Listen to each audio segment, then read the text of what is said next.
Hey, we back. I'm here on Notbot, and we're talking about a new Notbot update today, because as you can see here, we've got some new characters, common rarity characters. I'm hoping maybe in the future we can get some characters of the other rarities as well. I think that's the plan. But for now, we've got 3 new common characters, which is pretty nice.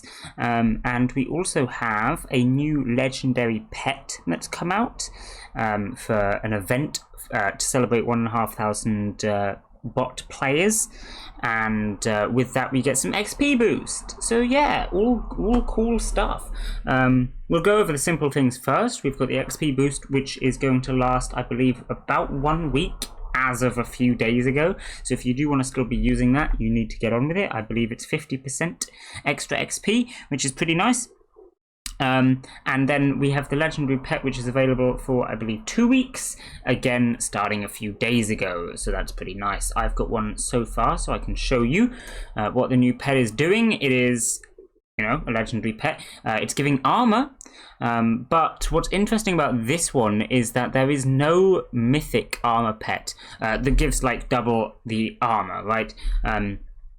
You've got stuff like Griffin, which is the combination of 2 damaging epic pets, and so therefore gives double the damage boost. Whereas the best armor pet is Mammoth, which is half armor and half battle points. This means that even Mammoth only gives 13% extra armor, and so this panda, despite being legendary, and as I've said before, legendary is not actually as good as mythic, this does make it the best armor pet, as long as you're happy to give up those battle points that you would get from your Mammoth. Of course, it is a water element pet, as it says there, and the elements actually make a reasonable difference since the well, firstly, we've got more characters to work with this commons added in the update, so you've got a bit more flexibility to actually use the element buff, but also the element buff has been buffed. The last update video we talked about, I believe I mentioned that the buff does in fact give extra 10% armor now. I completely forgot about that, but it does indeed, so the element buff is certainly worth going for at this point, and so that element water might make a difference to you. Yeah, anyway, Panda, pretty good pet. Now, let's go over these new common characters, because they're not bad. We're going to start with L1, who's actually pretty good. So I initially misunderstood L1 a little bit, and I thought he was pretty bad, but I've been convinced that he's pretty good. We're going to skip over the stats, because they're fairly standard. Let's go to the supers, alright? So we've got Repelling Shot. Shoots an arrow at one enemy, dealing 90% of normal damage, which is obviously less than 100%. He then jumps away, which gives him a 70% chance to dodge any normal attacks for 1 turn. So you're basically trading 10% of your normal damage, which is not a huge amount, for 70% dodge chance. Now, of course, this is an attacker, so you're probably going to have a tank in your team, and you're going to have a tank out if you're expecting L1 to take damage. I feel like you've already gone wrong somewhere. However, if you're in maybe a bit of a sticky situation, your tank's died or something, you're almost losing, this could be a bit of a nice recovery super, because you're still getting most of your normal damage, but you're getting that dodge chance as well, and 70% is a pretty good chance. You could dodge an attack or 2 with that reasonably often. And so yeah, I think this could be an okay recovery end of game super. I think most of the time it's not going to be used, because like I say, you're going to have your tank out and L1 won't be taking damage. But if you're in a sticky situation, this could work out. Then you've got Piercing Arrow. Now this is a very interesting one. So charges a very strong arrow enhanced by magic, which takes 1 turn to charge, but then deals 110% of normal damage to a random enemy and 70% of normal damage to a second random enemy. Now this is the reason why I thought L1 originally was bad, because it takes a turn to charge. If you add this up, this is a total of 180% damage, and of course it's done to random enemies. It's going to be guaranteed to be 2 random enemies, so it's certainly split up, but it might not be the 2 you want to target, so potentially it's worse than Earthquake. It's not doing much more damage than Earthquake, and it takes 2 turns to go. Obviously bad. However, what has been pointed out to me is that actually you can also attack the turn the super activates. So it's not actually taking 2 turns. It's got a bit of a delay over when it does the damage, but actually this is a 1 turn super.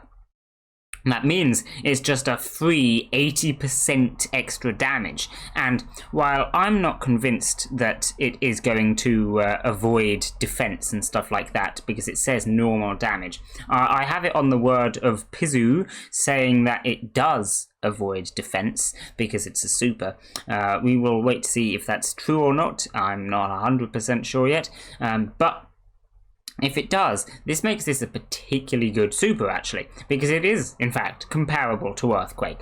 It's targeting only 2 enemies instead of 3. Now, this is debatably good and bad, because, yeah, you're not guaranteed to hit the enemy that you want to hit, but your chances are reasonable, and actually concentrating the damage on 2 enemies instead of 3 is often good. Realistically, you'd probably want to concentrate it on 1 enemy and then one-shot them, which is why Kiana's pretty good. But anyway... Then the other thing is it's doing 180% of your normal damage, which is, in fact, more than Burlian does with Earthquake. So that makes it a pretty good super. The 1-turn delay isn't major, and like I say, this is basically comparable to Earthquake. It, of course, can avoid attention as well, because it's a super, and it's targeting random enemies. And what's particularly interesting about this one is that L1 here is an Earth character. Burlian is also an Earth character. I just said at the start of the video that the element bonus is certainly worth going for at this point. You could totally make an Earth team, and I'm not going to lie, again, hi Pizu. Pizu has already done this, so I have to give Pizu some credit there. I would like to think I would have come up with this anyway, because it seems like a pretty obvious team at this point, once you realise that L1 and Burlian are both really good. But yes, I will give credit to Pizu for coming up with this team before me. The only downside is you have to use Ethan, because Ethan is the Earth tank. The only Earth tank, I believe. Yeah, Ethan is indeed the only Earth tank, unless this one's Earth. I honestly can't remember who this is, so my bad on that one. But anyway, yeah, Ethan is certainly the Earth tank to use, and you know that I'm not a fan of Ethan. Ethan's feedback does at least do something now, so he's not as garbage as he was. And again, as Pizu pointed out, thank you Pizu, I'm just quoting you on everything today apparently, Ethan's artifact is pretty good. So if you can get Ethan with an artifact, then potentially using Ethan in this team would be pretty reasonable. But I would say you have to get the artifact, really, because I really don't like Ethan as a tank. Aiden's better, Yuval's better, honestly, even probably Charon's better. So, like, I wouldn't advise using Ethan normally, but in order to get that element bonus, I think it's worth it, because the element bonus is pretty good at this point. That extra damage is going to be helping you out a lot, and the extra defense is definitely going to be helping you a lot. Speaking of which, Mammoth, guess what element Mammoth is? Mammoth is an earth pet. So you can go ahead and use Mammoth. Unfortunately, Panda is the water pet, as we said at the start of the video, so you couldn't be using the Panda with the team. But yeah, if you use Mammoth, you're getting that extra armor. Armor, of course, is excellent as a pet boost, and Mammoth is an earth pet. So that is a pretty good team I would advise using. You are going to need, and I mean need, to get the Ethan artifact, though, because Ethan is just, in my opinion anyway, not really usable without it. Potentially not usable with it, but I can't lie, the artifact is a good artifact. I said all this in the artifacts video. So yeah, anyway, we've talked about L1 for far too long already. L1 is the most interesting of the 3 new characters, and I would be very tempted to use that Earth team as a team if I had ever bothered to level up Ethan, perhaps. I'm just going to stick with the team that I've been using for ages now, because I like the team and I've got high levels on it. But yeah, that's a pretty reasonable team.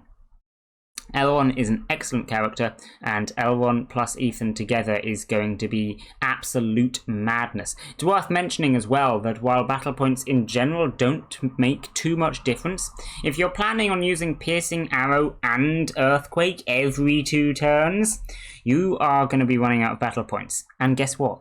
Mammoth gives battle points. So it just seems like it's a team that magically works together pretty nicely. All the elements work out, all the random bonuses work out. Yeah, I don't know. If only Yuval was an Earth character. That's all I can say. But anyway. Let's move on to the next character, of the update, because we don't want to talk about Elrond literally for ages, we have Ignatius here, who's a fire healer. The only fire healer, I think? Oh no, Endure, of course. Fair. So yeah, we've got Ignatius. Again, let's just skip to the supers. Although worth mentioning, this is a lot of armor for a healer. Yeah, overflowing power gives the team 20 battle points instantly and multiplies gained battle points by 2 for the next 2 turns. Costs 40 battle points, so you can't argue that this is good if you're in a pinch and need battle points instantly, because it still uses battle points. And then multiplying battle points gained for the next 2 turns seems pretty pointless to me. I think this is not worth using at all, really. If you are running a team, such as the team that I just mentioned, that is actually going to be using a significant number of battle points, I think it's worth it to just use a pet that gives more battle points. You know, like Mammoth. Don't use one of the pets that only gives battle points. That's not worth doing. But something like Mammoth gives you some extra battle points. I think just using that instead of this super is better. And in most cases, you don't even need the more battle points. So, like, I would just ignore this one, to be honest. Drilling knives is kind of an interesting one, though. Ignatius throws 3 knives at his enemies, which nullify all normal heals they get for 1 turn, which is not major. Again, it's relying on the opponent having a healer and using it that turn, so that's not major. And deals 75% of normal damage for 2 turns. Now, that's insane. 3 knives... 85% of normal damage. You're almost doing an attack to each enemy. That's like not even comparable to Earthquake. That's way better than Earthquake, because even Earthquake maxes out at 75%, and that's like a 10% chance. Most of the time it's 50%. So to get 85% of normal damage, and then you consider this is for 2 turns, and it nullifies heals, which is just a nice little added on the side. I don't think it'll make much difference, but hey, why not? Let's have it. So this basically is hugely OP. There is one issue with it, and it's not the exhausted thing afterwards. It's not at all. It's the fact that this is a healer. They don't have damage. 85% of normal damage as a percentage is outstanding, but considering it's a healer, this is not actually that good. I would say healers have, at best, 50% of the attack of an attacker. So this 85% normal damage is actually more like 40% of normal damage. Now still, that's comparable to Earthquake. But it's now worse than Earthquake, rather than better. I mean, I guess technically not, because you get it for 2 turns, but yeah, sure, whatever. And then you do have the Exhausted as well. It loses 8% of max HP. That isn't anything major, and can't use this super again next turn. That's expected. So yeah, it's kind of a lot of upsides and downsides. Again, I'm always comparing things to Earthquake, but I think this is very comparable to Earthquake. Overall, would I say it's better or worse than Earthquake? It's kind of hard to say, to be honest. It does less damage on the first turn, but probably does more damage in total. So does that make it good like Elrond's one? It's a healer, so it's not actually doing much damage. You lose some max HP, but that's not major for a healer anyway, because they don't have much HP. I would say if you're using Ignatius, definitely use the super. The question really, as it always is it worth using a healer in order to get that ability? And I would say probably not. I don't think it's ever really worth using a healer, to be honest. But yeah, we can put Ignatius up there with the usable healers. I think that's the point. As far as healers go, this is one of the better ones, because Drilling Knives is great. But hey, you know, whatever. We finally have the tank, which is Amaya. Water tank, just like usual. So, again, we'll skip over the stats quickly. Quick Steps increases her speed by giving her a 50% chance to dodge enemy normal attacks for 2 turns. Yeah, during that time, incoming normal heals are 15% more effective. That's just bad. Like, incoming normal heals are going to be infrequent at best, and 15% is not much. So we can we can pretty much ignore the second half of that super. 50% chance to dodge enemy normal attacks is not bad, but consider Mika, who gives a 50% chance to dodge normal enemy attacks and also other effects at the same time that are worth having. I mean, we can check, right? I'm pretty sure that's how it works, though. Here we go. They cannot be attacked next turn at all, and then gains 50% chance to dodge normal attacks for 2 turns. So it's basically the same as this, but on the first turn they also cannot be attacked at all. I feel like Cloud is just exclusively better. That's the point. Also worth mentioning that this can only apply to Amaya herself, whereas Cloud lifts an ally up, right? So, I don't know, do you want to be protecting the healer or do you want to protect something else? It's up to you, but Quick Steps and Cloud are pretty similar powers. I would generally say that Cloud is probably better, but yeah, sure, whatever. I mean, at the end of the day, Cloud is not an awful power, so that's cool, I guess. Also worth mentioning that because this is a tank, you can put attention on it and then have the dodge chance, which does fit pretty well together. So yeah, I don't know. Quick Steps is worth using, I think. That's about as far as it goes. Seems worth using. I would be down to see these 2 percentages buffed a little more, because 50% chance... enemy normal attacks for 2 turns, you're probably saving yourself 1, maybe 2 attacks, you know, per turn. So, like, say, you'll probably be attacked once or twice per turn, because it's a 50% chance. You half that, it's 2 turns, you're saving 1 or 2 attacks, which is not bad, you know, that's not bad. But you have to preempt it, I guess. Super's going to avoid it, of course, etc, etc. It's worth using though. Anyway, Confusion Bombs throws a small distracting bombs at enemies, dealing 60% of her normal damage and making the enemies panic, leaving them with 35% chance to miss their normal attacks for 2 turns. This seems alright. Again, chance to miss normal attacks, so it's fitting with Quick Steps. I kind of wonder if these 2 stack. That's something that maybe someone could test out. Hey, because I'm not going to test it out. But yeah, so that's pretty cool. And dealing 60% of normal damage at 2 enemies, pretty comparable to Enger's Flame Bombs, which I've said in the past is one of the better healer supers. Dealing damage is always good. This is 120% of normal damage in total, so that's nice, I guess. It's more than 1 attack, and it has this extra bonus. This one actually worth having compared to this one. So yeah, especially if these 2 stack, I'm super down for the whole the enemies aren't able to attack me at all thing. Of course, up against a real person, this problem can be avoided pretty easily by using supers instead of normal attacks. So I wouldn't say that Amaya is particularly harmful to go against. You can just use supers to avoid the issues. But yeah, seems like it could be reasonable as a tank. The supers work well together. And they work well with the fact that it's a tank with the attention. So yeah, not bad. Certainly not bad. Tanks in general are kind of not bad, you know. I would put her maybe with Chair on a tier list, something like that. Seems okay. At the end of the day, though, all 3 of these characters are new. They're being tested. People figuring out strategies that work and such. So.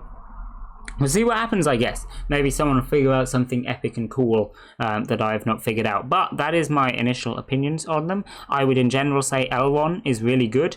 And certainly like one of the best attackers so far. Considering that it works really nicely with the element bonus with Burlian, that's certainly a team right there. That's certainly a team, because I would probably say that Burlian and L1 are the best 2 attackers. Full stop now. I mean, Lilith is great, but, you know, shattered, so what can you do? But yeah, anyway, I think I've said everything I want to say, so I'm going to end this video here. Bye!